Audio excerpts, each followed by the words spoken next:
ବୋଉ ଆଜି କଣ କରିବୁ କି? ଆଜି ବେସନରେ ଗୋଟେ ନୂଆ ଜିନିଷ ବନେଇବା। ହଉ ତାହେଲେ ଠିକ ଅଛି। ସ୍ୱାଗତ କରୁଛି ଆପଣ ମାନଙ୍କୁ ଆମର ୟୁଟ୍ୟୁବ ଚ୍ୟାନେଲକୁ। ଏଇଟା ଆମର ୟୁଟ୍ୟୁବର ପ୍ରଥମ ଲଙ୍ଗ ଭିଡିଓ। ଆଶା କରିବି ଆପଣ ମାନେ ଭିଡିଓକୁ ଶେଷ ଯାଏଁ ଦେଖିବେ। ଆଜି ବୋଉ କଣ ବନଉଛି ଏବଂ ତା ସହ ଆହୁରି ବି କିଛି କଥା ମଧ୍ୟ ଅଛି ଯେଉଁଟା ଆପଣ ମାନଙ୍କୁ ଭିଡିଓ ଶେଷ ଯାଏଁ ଦେଖିଲେ ହିଁ ଜଣା ପଡିବ। ଆଉ ଗୋଟେ କଥା କହିବି, ଆପଣ ମାନେ ଆମର ସର୍ଟ ଭିଡିଓ ନିହାତି ଦେଖିଥିବେ। ଯଦି ଦେଖି ନାହାନ୍ତି ତୁରନ୍ତ ଯାଇ ଦେଖନ୍ତୁ। ଦେଖିବେ ପ୍ରତ୍ୟେକଟି ଭିଡିଓରେ ଓଡିଆ ଘର ଖାଇବା ଥିବ ଏବଂ ବିଶେଷ କରି ଓଡିଆ ପୁରୁଣା ଗୀତ ଥିବ, ଯୋଉଟା ଶୁଣିବା ପାଇଁ ଆମେ ସବୁବେଳେ ବ୍ୟାକୁଳ ଥାଉ। ଏସବୁ କଥା ଏଇ ଭିଡିଓରେ କହିବାର କାରଣ ବହୁତ କିଛି ଅଛି। ରେସିପି ତ ଆପଣ ମାନେ ଦେଖୁଥିବେ କଣ ସବୁ ଆବଶ୍ୟକ ସାମଗ୍ରୀ ଦରକାର ପଡୁଛି, କିନ୍ତୁ ଜୀବନ ସାମଗ୍ରୀ ବିଷୟରେ ଟିକେ ଟିକେ ଜାଣିବା ନିହାତି ଦରକାର। ଯେପରିକି ଅନ୍ୟକୁ ଖୁସି ଦେବା, କାହାର ଦୁଃଖର କାରଣ କେବେ ବି ନ ହେବା ଏବଂ ଭଲ କାମ କରିବା। ଆମ ପାଇଁ ବିଶେଷ କଥା ତ ଏଇଆ ଯେ ସବୁ କାମରେ କଷ୍ଟ କରିବାକୁ ପଡେ। ଯଦି କଷ୍ଟ ନ କରିବା ଫଳ ତ ଆମକୁ ମିଳିବନି। ସେଥିପାଇଁ କଷ୍ଟ କରିବା ଆଉ ଭଗବାନଙ୍କ ଉପରେ ବିଶ୍ୱାସ ରଖିବା। ଆମର ଏତେ କଥା ଭିତରେ ବୋଉର ପ୍ରାୟତଃ ସବୁ ସରିଗଲାଣି କାମ। ଏବେ ତରକାରୀ ପାଇଁ ଯାହା ମସଲା ଦରକାର, ପିଆଜ, ରସୁଣ, ଅଦା ଆଉ କଞ୍ଚା ଲଙ୍କା ଆଉ ଜିରା, ବୋଉ ତାକୁ ଯୋଗାଡ଼ କରି ରଖିଦେଲା ଏବଂ ମସଲା ବାଟିବାକୁ ନଉ ନଉ ପହଞ୍ଚିଗଲା ଉମାମା। ଆଉ ସେ କଣ କହିଲା ଭିଡିଓକୁ ଦେଖନ୍ତୁ। ମତେ ଦେଖୁଛୁ ଫଟୋ ଉଠେଇବୁ ରଖିଥା। ଗୋଟେ ବୁଢୀ ମା ଥିଲା ମରିଥିଲା। କାହିଁକି ମୋ ଜେଜେମା ଆଜି ଯିବୁ ମିଶିକି ଯିବୁ ନା? ଭଲ ସୁନ୍ଦର ଦେଖାଯାଉଛି। ଏବେ ତ ଆପଣ ମାନେ ଉମାମାର କଥା ଶୁଣିଲେ, ତ ଏବେ ଚାଲନ୍ତୁ ଟିକେ ରେସିପି ଉପରେ ଫୋକସ କରିଦେବା। ତ ମସଲା ବଟା ଆମର ସରି ସାରିଲାଣି। ତ ଏବେ ଚାଲନ୍ତୁ ନେବା ବେସନ। ବେସନ ଆବଶ୍ୟକ ଅନୁସାରେ ଆମେ ବେସନ ନେଇଯିବା। ତ ବେସନ ନେଇ ସାରିଲା ପରେ ତାପରେ ପକେଇବା ଆବଶ୍ୟକ ଅନୁସାରେ ଲୁଣ ଏବଂ ହଳଦୀ ଏବଂ କାଶ୍ମୀର ଲଙ୍କା ଆଉ କରି ପାଉଡର ଏବଂ ଆବଶ୍ୟକ ଅନୁସାରେ ପାଣି ଦେବା।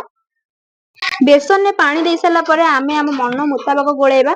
ତ ଭଲସେ ଗୋଳେଇବା। ତ ଗୋଳେଇ ସାରିଲା ପରେ ଏବେ ଆମର ଗୋଟେ କାମ ଯେ ଗ୍ୟାସ୍ ଲଗେଇବା। ଗ୍ୟାସ୍ ଲଗେଇକି କଢେଇକୁ ବସେଇବା ଏବଂ ତା ଦେହରେ ଆବଶ୍ୟକ ଅନୁସାରେ ତେଲ ପକେଇବା ଏବଂ ଆମେ ଯାହା ବେସନକୁ ଗୋଳେଇକି ରଖିଥିଲେ ତାକୁ ତା ଦେହରେ ଢାଳିବା ଏବଂ ତାକୁ ପୁରା କାଠୁଆ ହେଲା ପର୍ଯ୍ୟନ୍ତ ଗୋଳେଇବା। ଆପଣ ମାନେ ଏବେ ଟିକେ ତ ଅନୁମାନ କରନ୍ତୁ ଯେ ଆଜି ବୋଉ କଣ ବନଉଛି। ତ ବେସନର ରେସିପି ବନା ହଉଛି, ତ କଣ ବନା ହଉଛି ଆପଣ ମାନେ ଏତିକିରୁ ହିଁ ଗେସ୍ କରି କମେଣ୍ଟ ବକ୍ସରେ କହିବାକୁ ପଡିବ। ତ ପୁରା ଭିଡିଓ ଦେଖିଲେ ତ ଆପଣ ମାନେ ସମ୍ପୂର୍ଣ୍ଣ ଜାଣିପାରିବେ। ତ ପୁରା ଭିଡିଓ ଦେଖିବା ପୂର୍ବରୁ ଆପଣ ମାନଙ୍କୁ ଏତିକିରେ କମେଣ୍ଟ କରିବାକୁ ପଡିବ ଯେ ଏଇଟା କଣ ବନା ହଉଛି। ଏବେ ତ ପ୍ରାୟତଃ ବେସନ ପୁରା କାଠୁଆ ହେଇଗଲାଣି ଏବଂ ଗ୍ୟାସ୍ ଲୋ ଫ୍ଲେମ୍ କରିକି ତାକୁ ଆଉ ଟିକେ ସମୟ ଗୋଳେଇବା। ଗୋଳେଇ ସାରିଲା ପରେ ଏବେ ଗୋଟେ ପ୍ଲେଟରେ ତେଲ ପକେଇ ଦେଇକି ତାକୁ ଭଲସେ ଚାରିଆଡେ କରିଦେବା ଏବଂ ଯୋଉ ବେସନ ଥିଲା ତ ବେସନକୁ ତାକୁ ପୁରା ପୁରା ପ୍ଲେନ କରିକି ଥୋଇଦେବା, ଯେମିତି ପୁରା ଯେମିତି ପନିର ପିସ୍ ପିସ୍ ହୁଏ ସେଟା ସେମିତି ତାକୁ କିଛି ସମୟ ଥଣ୍ଡା କରିବାକୁ ଛାଡିଦେବା। ତ ଏଇଠି ଗରମରେ କଲେ ତାର ଭଲସେ ଏଟା ପିସ୍ ପିସ୍ ହବନି, ତ ସେଥିପାଇଁ କିଛି ସମୟ ଥଣ୍ଡା ହେବାକୁ ଛାଡିଦେବା। ତ ବୋଉ ତାକୁ ପ୍ଲେଟରେ ସଜେଇକି ପୁରା ରଖିଦେଲା ଆଉ ତାକୁ ପାଣି ଟିକେ ଥାପୁଡେଇ ଦେଲା ଯେମିତି ସେଟା ସୁନ୍ଦର ଦେଖାହବ। ତ ଏଟା ଫ୍ୟାନରେ କିଛି ସମୟ ରଖିଦେଲୁ ଏମିତି ଥଣ୍ଡା ହେବା ପାଇଁ। ତ ଏବେ କଢେଇରେ ତେଲ ଆଉ ଆଳୁ ପକେଇଦେଲା ଆଉ ଲୁଣ ଆଉ ହଳଦୀ ପକେଇକି ତାକୁ ଭଲସେ ଭାଜିଲା ଏବଂ ଭଜା ହେଇ ସାରିଲା ପରେ ଯାହା କାମ ହବ ତ ଭିଡିଓ ଆପଣ ମାନେ ପୁରା ଦେଖିବେ। ତ ଏବେ ଦେଖନ୍ତୁ ଆଳୁ ଟିକେ ଟିକେ ଲାଲ ପଡିଗଲାଣି। ତାକୁ ଭଲସେ ତାକୁ ଗୋଳେଇବେ ଏବଂ ଏଟା ସମ୍ପୂର୍ଣ୍ଣ ହେଇଗଲାଣି। ତ ବୋଉ ତାକୁ ତାଟିଆରେ କାଢିଦେଲା।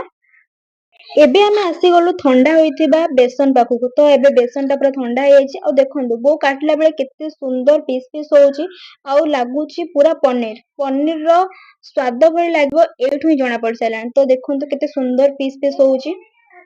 ଆପଣ ମାନେ ଆକୁ ଜମାରୁ ବି ଛୋଟ ଛୋଟ ପିସ୍ କରିବେନି, ତ ବଡ ବଡ ପିସ୍ କରିବେ ଯେମିତି ଦେଖାହବ ତରକାରୀରେ ପଡିଲେ ଆଉ ସୁନ୍ଦର ବି ଦେଖାହବ ଆଉ ଟେଷ୍ଟଫୁଲ ବି ଲାଗିବ। ତ ଏବେ ଆମର କଟାକଟି ପ୍ରାୟତଃ ସରିଗଲାଣି।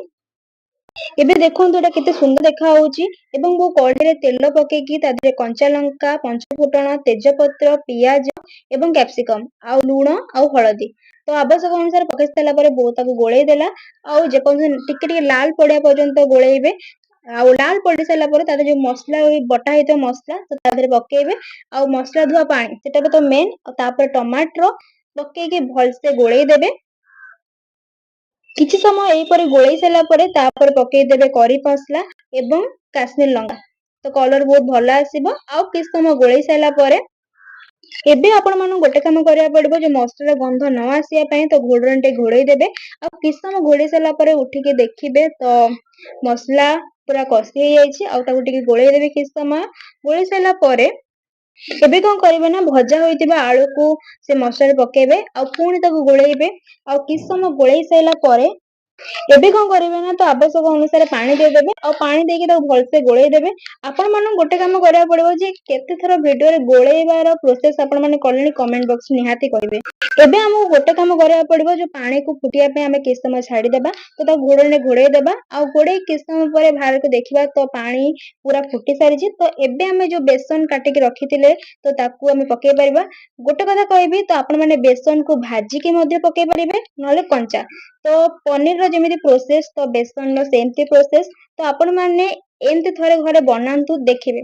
ଆଉ ପନିର ଆଉ ଆମିଷ ଦିଟାକୁ ହିଁ ଆପଣମାନେ ଛାଡିଦେବେ। ଆଉ ଏଇଟା ବହୁତ ଟେଷ୍ଟ ହେଇଛି। ବାସ୍ ନ ଚାଖିକି କୁହା ହଉଛି, ଆଉ ଚାଖିଲା ପରେ ଦେଖିବେ ଆପଣମାନଙ୍କର କମେଣ୍ଟ କଣ। ଏବେ ଦେଖନ୍ତୁ ଆମର ପ୍ରସ୍ତୁତ ହେଇଗଲା ବେସନ ତରକାରୀ। ଆଉ ଏବେ ଆମେ ଟେଷ୍ଟ କରି କହିବା। ଆଉ ଏଇଟା ଆମର ସକାଳେ ବନା ହେଇଥିଲା ପିଠା ସହିତ। ତ ବହୁତ ବଢିଆ ହେଇଛି। ଆପଣମାନେ ଘରେ ନିହାତି ଥରେ ବନାନ୍ତୁ। ଆଉ ଭିଡିଓ ଭଲ ଲାଗିଲେ ଲାଇକ୍ ସେୟାର କରିବାକୁ ଜମାରୁ ଭୁଲିବେନି।